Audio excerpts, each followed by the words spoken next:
89 कश्मीरी पंडित मारे गए और उसी अटैक में 1635 नॉन कश्मीरी पंडित मारे गए। तो क्या केवल 89 की बात होनी चाहिए? जो 1635 दूसरे लोग मरे हैं, क्या उनके दुख दर्द पे चर्चा नहीं होनी चाहिए? क्या उनको रिहेबिलिटेट नहीं किया जाना चाहिए? लगभग 3000 2002 में मुस्लिम दंगे में गुजरात में मारे गए, क्या उस पर चर्चा नहीं होनी चाहिए? क्या उनको रिहेबिलिटेट किया गया? क्या उनको पर्याप्त मुआवजा मिला? क्या उनको आज तक भी पर्याप्त मात्रा में न्याय मिला? चर्चा 1,30,000 दलितों के साथ क्राइम 2018 से अभी तक हुए हैं। क्या उन केसों की चर्चा कभी होगी? क्या उन पे भी कोई फिल्म बनेगी या नहीं बनेगी? उनको न्याय मिलेगा या नहीं मिलेगा? जो देश के माननीय प्रधानमंत्री जी एक खिलाड़ी के बीमार होने पर स्वास्थ्य की कामना करके ट्वीट करते हैं, क्या जितेंद्र मेघवाल जैसे होनहार युवक की हत्या पे उनका दिल नहीं रोता? पत्थर के भी आंसू निकल जाते ऐसी घटना देखकर। यह अलवर की घटना है। कश्मीर फाइल पे इस युवक ने सिर्फ इतना कह दिया, जो बाकी लोग मरे हैं उनके बारे में बात की जानी चाहिए। मंदिर में ले जाकर इस दलित युवक को नाक रगड़वाई गई। इस पे कोई नहीं बोलेगा। क्या गलत कह दिया उसने? जहानाबाद में लक्ष्मणपुर बाथे में 58 दलितों को लाइन में लगाकर गोलियों से भूना गया। आज तक दोषियों को सजा नहीं हो पाई। आज तक इन 58 जो लोग खड़े होकर गोलियों से मार दिए, क्या इसकी चर्चा कहीं सुनी है आपने? धन्यवाद माननीय अध्यक्ष महोदय, आपने मुझे कश्मीरी जो विस्थापित हैं पंडित उनके दुख दर्द पे बोलने का मौका दिया। ये बेहद दुख की बात है कि कोई पार्टी विशेष किसी के जख्मों को भी राजनीतिक फायदे के लिए इस्तेमाल करती है। निश्चित तौर पर किसी के साथ भी दंगों में कोई भी लोग मारे जाएं, वो किसी भी जाति और धर्म के क्यों ना हो, उनकी बात होनी चाहिए, उनको न्याय मिलना चाहिए, उनको रिहेबिलिटेशन किया जाना चाहिए। लेकिन उनको रिहेबिलिटेशन करने की बजाय उनके जख्मों को बार बार किरोदा जाए, उसको राजनीतिक फायदे के लिए इस्तेमाल किया जाए, ये अच्छी बात नहीं है। और ये बहुत ही घटिया टाइप की पॉलिटिक्स है जो नहीं करनी चाहिए। मैं पूछना चाहता हूं विपक्ष के साथियों से, जो अब सदन में मौजूद नहीं है लेकिन बाहर से सुन रहे होंगे, इससे पहले इनकी भी सरकार दिल्ली के अंदर रही, कांग्रेस की भी सरकार दिल्ली के अंदर रही।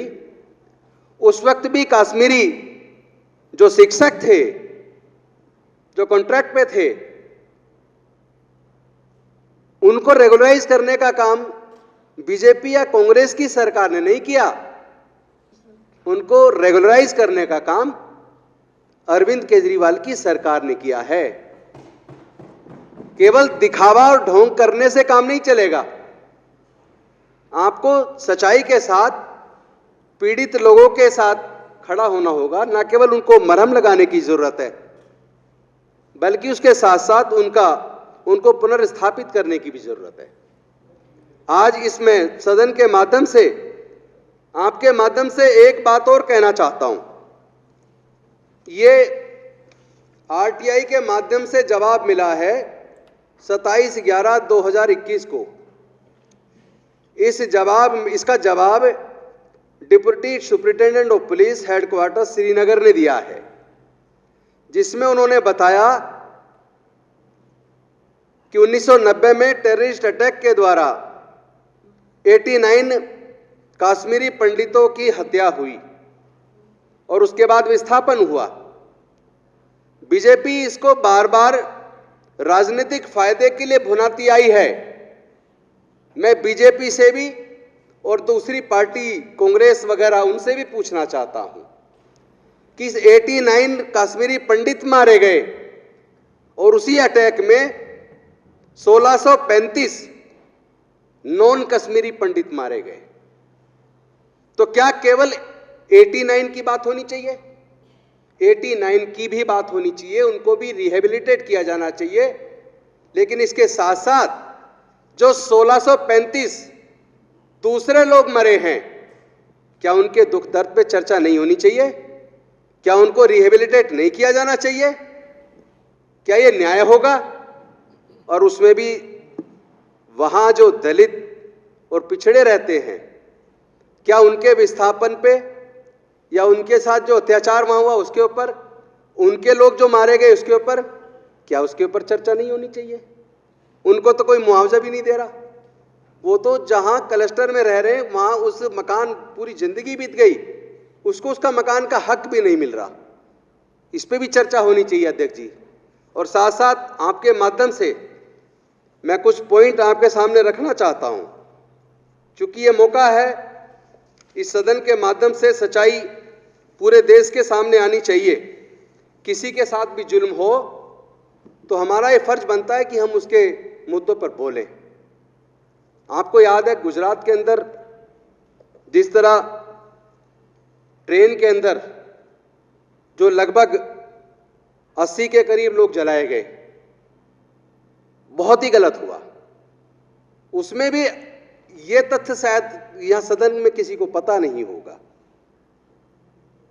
उसमें मेजॉरिटी में दलित लोग जले, पर कभी दलितों के हत्या पे कभी चर्चा नहीं हुई, उनके रिहेबिलिटेशन पे कभी चर्चा नहीं हुई, उनको मुआवजे पे कभी चर्चा नहीं हुई। मतलब आप क्या, किसी के साथ भी जुल्म हो तो जुल्म पे सबको बोलना चाहिए, लेकिन क्या आप जाति और धर्म देखकर पूछकर बोलेंगे? क्या ये न्याय होगा? क्या ये न्याय का तगाजा होगा? और उसके बाद जो लगभग 3000 2002 में मुस्लिम दंगे में गुजरात में मारे गए, क्या उस पर चर्चा नहीं होनी चाहिए? क्या उनको रिहेबिलिटेट किया गया? क्या उनको पर्याप्त मुआवजा मिला?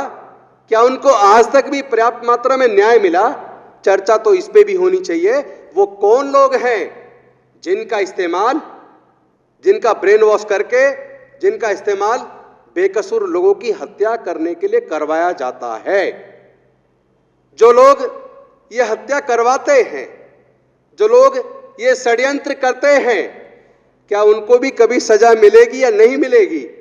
या केवल जिनका ब्रेन वॉश करके दंगा करने के लिए इस्तेमाल किया जाता है, क्या केवल उनकी चर्चा होगी? ये बेहद शर्मनाक है, निंदनीय है। जुल्म किसी के साथ भी हो उसकी चर्चा होनी चाहिए। ये जो डाटा इकोनॉमिक टाइम्स का डाटा है, 1,30,000 दलितों के साथ क्राइम 2018 से अभी तक हुए हैं।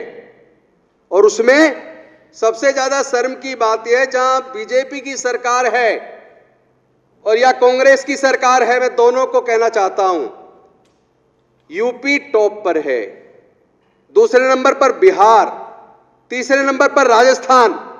ये 3 राज्य इन 1,30,000 केस में से जो दलितों के साथ उत्पीड़न के केस हुए, उसमें बहनों की इज्जत लूटी गई, भाइयों को जिंदा जला दिया गया, क्या उन केसों की चर्चा कभी होगी? क्या उन पे भी कोई फिल्म बनेगी या नहीं बनेगी? उनको न्याय मिलेगा या नहीं मिलेगा? इस पे भी चर्चा होनी चाहिए। 4 साल में मोदी जी के राज में संसद के अंदर मंत्री जी ने बयान दिया कि मोदी जी के राज में कोई दंगे नहीं हुए। मैं ये आंकड़े आपके सामने पेश कर रहा हूं, ये आंकड़े मेरे अपने बनाए हुए नहीं है, ये आंकड़े भारत सरकार और अन्य राज्य सरकारों के द्वारा दिए हुए हैं, जो अखबारों के अंदर भी छपे हैं। पिछले 4 साल में मोदी राज में कुल 2920 दंगे हुए हैं। दंगे जब होते हैं तो इंसान मरता है, इंसानियत मरती है। अगर मरने वालों के जाति और धर्म को ढूंढा जाएगा तो कभी भी न्याय नहीं हो सकता। निंदा करनी चाहिए, ऐसी सब घटनाओं की निंदा करनी चाहिए और न्याय की मांग सबके लिए करनी चाहिए। किसी की जाति और धर्म पूछ के न्याय की मांग नहीं करनी चाहिए। और अध्यक्ष जी, ये देखिए, मैं ऐसे केस आपके सामने रख रहा हूं जिसमें दिल रोने लगता है, दिल दुखता है, और जिसके सीने में दिल होता है उसका दिल धड़कता है, उसी को रोना आता है। लेकिन जिनके सीने में दिल ही नहीं है उनके दिल धड़केंगे नहीं। अरविंद केजरीवाल के सीने में दिल भी है और वो धड़कता भी है। वो लोगों को जाति और धर्म पूछकर काम नहीं करते, वो लोगों की समस्याओं को देखकर काम करते हैं, उनका निदान करते हैं। इसी तरह की सोच सबको डेवलप करनी चाहिए। मैं पूछना चाहता हूं, 15 मार्च राजस्थान के अंदर, ये आप चेहरा देखिए, कितना खूबसूरत नौजवान है ये, आप भी देखिए कितना खूबसूरत नौजवान है ये। मनीष जी प्लीज आप भी देखिए, ये कोविड हेल्थ वर्कर है। जानते हो इसकी हत्या क्यों कर दी गई? जो इन्वेस्टिगेशन में पुलिस के सामने उसने बयान दिया, जितेंद्र मेघवाल ने, उसने कहा मुझे इसकी इस तरह की मूंछ रखना और इसका खूबसूरत दिखना इस दलित का मुझे पसंद नहीं आया, मैंने इसलिए इसकी हत्या की। जो देश के माननीय प्रधानमंत्री जी एक खिलाड़ी के बीमार होने पर स्वास्थ्य की कामना करके ट्वीट करते हैं, क्या जितेंद्र मेघवाल जैसे होनहार युवक की हत्या पे उनका दिल नहीं रोता? पत्थर के भी आंसू निकल जाते ऐसी घटना देखकर। इस पे नहीं बोलेंगे। माननीय अध्यक्ष जी, ये भी उसी कांग्रेस के राजस्थान की घटना है और ये भी बाई चांस 15 मार्च की घटना है। दलित महिला को निर्वस्त्र कर पति और बच्चों के सामने आधा दर्जन से ज्यादा दबंगों ने रेप किया, गैंग रेप। क्या इस पे देश के माननीय प्रधानमंत्री, गृह मंत्री नहीं बोलेंगे? क्या ये दर्दनाक घटना नहीं है? क्या मोमबत्ती लेकर सड़क पे लोग जाति और धर्म देखकर निकलेंगे? क्या ये शर्मनाक घटना नहीं है? क्या इन मुद्दों को उठाना नहीं चाहिए? ये बेहद शर्मनाक है। और मैं आप आज कश्मीर पंडितों के इस दुख में शामिल होते हुए ये बात इसलिए रख रहा हूं कि हमें दर्द होता है, चोट होती है। सबके दर्द का एहसास कम से कम इंसानों को तो करना चाहिए। जो लोग इंसान ही नहीं है, जिनकी इंसानियत मर चुकी है, वो इन बातों को उठाने वाले नहीं है। लेकिन मैं चाहता हूं कि कम से कम ये सब रिकॉर्ड पे दर्ज होना चाहिए। माननीय अध्यक्ष जी, और मैं कुछ घटना आपको छोटी छोटी बता के अपनी बात को खत्म करूंगा, क्योंकि ये अलवर की घटना है। कश्मीर फाइल पे इस युवक ने सिर्फ इतना कह दिया, जो बाकी लोग मरे हैं उनके बारे में बात की जानी चाहिए। मंदिर में ले जाकर इस दलित युवक को नाक रगड़वाई गई। इस पे कोई नहीं बोलेगा। क्या गलत कह दिया उसने? किसी के साथ भी हत्याकांड हो, किसी के साथ भी रेप हो, वो गलत है। मरती इंसानियत है। किसी के साथ जुल्म हो, सबको साथ खड़ा होकर उस जुल्म का विरोध करना चाहिए, चाहे वो पंडित के साथ हो, चाहे ब्राह्मण के, क्षत्रिय, वैश्य, किसी के भी साथ हो, या शूद्र के साथ हो। अगर हम गलत बात का विरोध करेंगे और बिना जाति धर्म पूछे करेंगे, मैं समझता हूं एक अच्छा भारत का निर्माण कर पाएंगे, एक अच्छे भारत का निर्माण कर पाएंगे। इंसानियत को मरने से बचाना चाहिए। राजनीतिक पार्टियों को सोचना चाहिए हर मुद्दे पे राजनीति करना अच्छी बात नहीं है। आपको न्याय की आवाज निष्पक्ष तौर से उठानी चाहिए। माननीय अध्यक्ष जी, चंपावत में उत्तराखंड के अंदर, बस 2 मिनट सिर्फ, उत्तराखंड के अंदर चंपावत के अंदर इस महिला को इसलिए नौकरी से निकाला गया, इस भोजन माता को, क्योंकि ये स्कूल में खाना बना रही थी। और वहां जिस तरह जैसे ही बच्चों को पता लगा, बच्चे छोटे थे, बच्चे नहीं जानते कौन सी महिला किस जाति की है, खाना बना रही है, खाना चाहिए नहीं खाना चाहिए, ऐसी सोच की सरकार वहां है कि वहां बच्चों ने उसके हाथ का बना खाना खाने से मना कर दिया। और उसके बाद जो कुछ हुआ आपको पता, जब दिल्ली की सरकार ने, अरविंद केजरीवाल जी की सरकार ने इस भोजन माता को दिल्ली के अंदर महिला बाल विकास विभाग के अंदर जॉब देने का ऑफर किया, तब मजबूरी में आके भाजपा सरकार ने उस महिला को वहां नौकरी दी। तो ये पक्षपात, ये जातिवाद इस देश से खत्म होना चाहिए। ये जातिवाद की जड़ें देश को खोखला कर रही है, देश को अंदर ही अंदर खा रही है। माननीय अध्यक्ष जी, ये बिहार के अंदर मतलब एक काला अध्याय है। जहानाबाद में लक्ष्मणपुर बाथे में 58 दलितों को लाइन में लगा के गोलियों से भूना गया। आज तक दोषियों को सजा नहीं हो पाई। आज तक इन 58 जो लोग खड़े होकर गोलियों से मार दिए, क्या इसकी चर्चा कहीं सुनी है आपने? 58 लोगों की मौत पे दर्द नहीं होना चाहिए, क्योंकि ये दलित आदिवासी मर रहे हैं तो इस पे कोई नहीं बोलेगा। ऐसे चलेगा क्या? ये देश में चलने वाला नहीं है। और जो लोग इस तरह का पक्षपात करते हैं उनको आने वाले समय में भुगतना पड़ेगा। ये न्याय नहीं है। मिर्चपुर के अंदर हरियाणा में जिस तरह हमारी बहन के साथ बलात्कार करके उसको जलाया गया, उनके घर वालों को मारा गया। गोहाना के अंदर हमारे लोगों को मारा गया, सैकड़ों घर जलाए गए। धुलीना के अंदर 5 लोगों को जिस तरह कपड़े धोते इस तरह पटक पटक के मार दिया गया। क्या उन पे चर्चा नहीं होनी चाहिए? मैं आपके माध्यम से ये मलियाना के अंदर 22 मई 1987 को 42 मुस्लिम युवक एक दिन और 72 मुस्लिम युवक अगले दिन ये मार दिए गए। इस पे कहीं आपने चर्चा सुनी है? मलियाना कांड मेरठ का सुना होगा आपने, इस पे कहीं चर्चा सुनी है? इन पे फिल्म नहीं बनेगी। केवल पैसा कमाने के लिए फिल्म लोग जो बनाते हैं, मैं कहना चाहता हूं अगर सच्चा दर्द उनका, अगर उनके अंदर सच्ची सहानुभूति कश्मीरी पंडितों के प्रति है, तो कम से कम उस 200 करोड़ में से 150 करोड़ तो उनके पुनर्वास के लिए दे दीजिए। तब हम मानेंगे तुम्हारे अंदर उनके प्रति सच्चा दर्द है। माननीय अध्यक्ष जी, इस तरह के दंगों में हमेशा इंसानियत मरती है। ये युवा जो हाथ में औजार लिए हुए है, आप इनकी शक्ल देखिए, इसकी उम्र देखिए। कोई तो है जो इनका ब्रेन वॉश करता है। सच्चाई तो यह है कि हमें ऐसी शिक्षा नीति देश में लागू करनी चाहिए जिसमें सभी को क्वालिटी एजुकेशन मिले, और वो भी जॉब ओरिएंटेड हो। क्योंकि जो बेरोजगार युवक होते हैं, डिप्रेशन के शिकार होते हैं, ऐसे युवाओं का ब्रेन वॉश करके दंगों में इस्तेमाल किया जाता है। ऐसे लोग भी मरते हैं और जिनको मारा वो मरते हैं, लेकिन जो बुद्धि चलाते हैं पीछे से, जो षड्यंत्र करते हैं, जो मरवाते हैं, जो दंगे कराते हैं, वो बच जाते हैं। ऐसे लोगों को सजा होनी चाहिए। अंत में मैं आपका धन्यवाद करूंगा, इस गंभीर मुद्दे पर मुझे आपने बोलने का मौका दिया, और अपनी सरकार को, माननीय अरविंद केजरीवाल जी को, मनीष सिसोदिया जी को धन्यवाद करूंगा।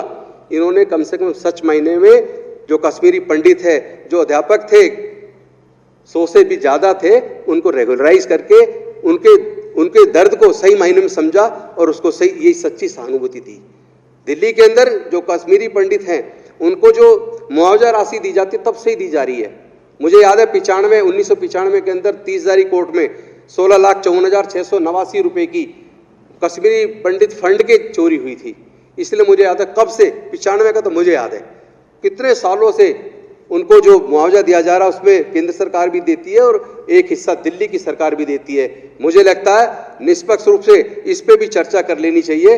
जो देश के अंदर अलग अलग जगह दंगे हुए और उन दंगे से जो विस्थापित होकर दिल्ली में आकर झुग्गियों में बस गए, क्या उनके विस्थापन के लिए काम हुआ? क्या उन लोगों को मुआवजा मिल रहा है?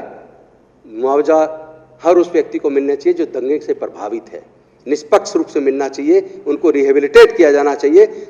तभी सच्चे मायने में लगेगा कि हम ऐसे जो विस्थापित है, दंगा पीड़ित है, उनके प्रति हमारे सीने में दर्द है और उस दर्द को हम निवारण करने की दिशा में काम कर रहे हैं। अरविंद केजरीवाल की सरकार निश्चित तौर पर इस दिशा में तेजी से आगे बढ़ रही है कि कहीं पे भी दंगे ना हो, ऐसे युवाओं को इस तरह की शिक्षा प्रदान की जाए ताकि उनको कोई इस्तेमाल ना कर पाए, कोई दंगे ना करा पाए। इसके लिए मैं विशेष रूप से अपने माननीय मुख्यमंत्री जी का और शिक्षा मंत्री जी का धन्यवाद करते हुए अपनी वाणी को राम देता हूं। आपने मुझे बोलने का मौका दिया, बहुत बहुत धन्यवाद, शुक्रिया।